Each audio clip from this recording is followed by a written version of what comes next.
سارے سونے نبی مکرم شفیع معظم صلی اللہ علیہ وآلہ وسلم فرمائے اور میرے پیارے غلام والکبائر الاشراک باللہ 4 کبیرہ گناہ دے جو سب تو پہلا بڑا بڑا گناہ ہے الاشراک باللہ اللہ کے نال شرک کرنا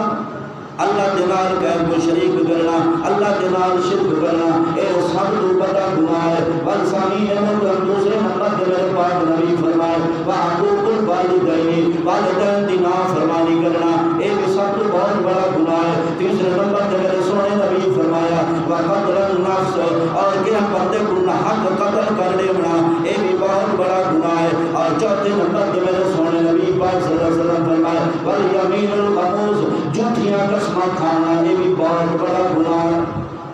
اور سامعین محترم یہ 4 گناہ سامنے اندر دیکھنا اسا اللہ کے نال کہیں کو شریک نہ کرے دے پائے اسا والدین دی نافرمانی نہ کرے دے پائے سامعین محترم اسا کہیں کو حق قتل نہ کرے دے پائے اسا جھوٹیاں قسمیں نہ کھا دے پائے ہر بندے اپنے گربان چھان کے دیکھنے اگر ان 4 گناہوں دے وچوں کہیں گناہ دے اندر مبتلا ہے ہر ٹائم میں اللہ تبارک و تعالی سے کی دی ہے بندہ توبہ کر کے رب دی بارگاہ اللہ کو معافی مانگی دے انہاں گناہاں کو دور ہو گئے سامعین محترم یہ 4 گناہ میں سونے نبی پاک صلی اللہ علیہ وسلم فرمائے ان 4 گناہوں کو بچنے کی کوشش کرو